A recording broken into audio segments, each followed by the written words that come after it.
I leaned against the door frame, nodding slowly. You want to keep it? He nodded hard. It was my dad's, he said, voice cracking a little. He built it with his hands. I sighed. That sounded familiar. Come in, I told him. Let's talk. Paul sat at my old kitchen table while I made us coffee. Same pattern I'd seen before.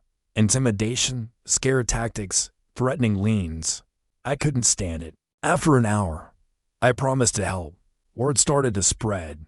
I never meant to build a movement, but that's exactly what happened. People came from other towns, other neighborhoods, telling the same horror stories about petty tyrants on HOA boards. Folks who used rules as weapons, who treated neighbors like peasants. And every single time, I remembered my own garage. The way those strangers had picked through my father's tools, touching something they had no right to touch. It burned in my chest, even now. So I helped. Paul kept his shed. After a tense mediation where Dana came in swinging legal hammers, the HOA folded. Then there was Marissa, a single mom who nearly lost her house because her ex left a trailer parked on the street for a week. We helped her too. By summer, I was doing consulting nearly full-time. My repair work took a back seat, but somehow I didn't mind. Liberty was more than a place. It was an idea. One afternoon, I drove down Maple Lane to see how Paul was doing. His shed looked just fine. Fresh coat of paint, American flag flapping from a little pole. He waved when he saw me. Tyler, he called out. You ever want to shoot some pool? Come by.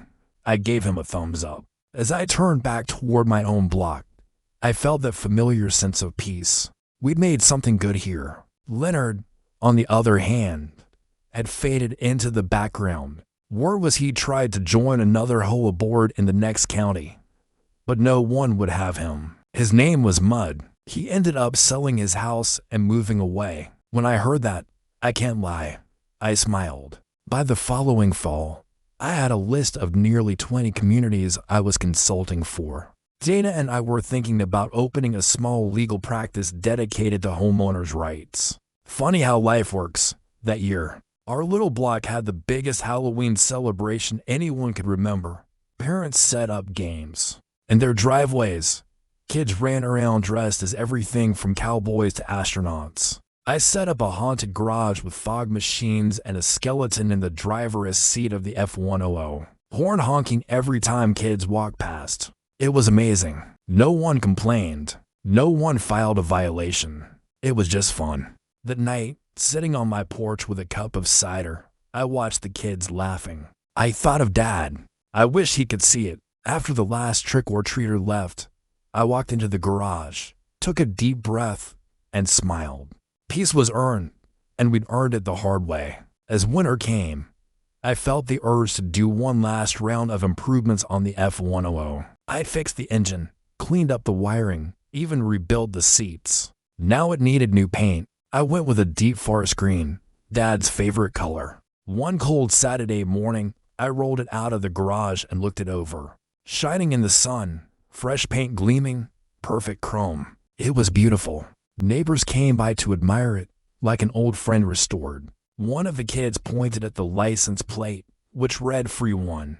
He asked me what it meant. I grinned. It means nobody tells me what to do with my garage, I said. The kid nodded, like that made perfect sense. By Christmas, the whole block had come together for a massive potluck. We lined folding tables across the sidewalks, covered in roast turkeys and mashed potatoes. Leonard's old house was now home to a sweet, retired couple who laughed and danced to old country music by a Bluetooth speaker.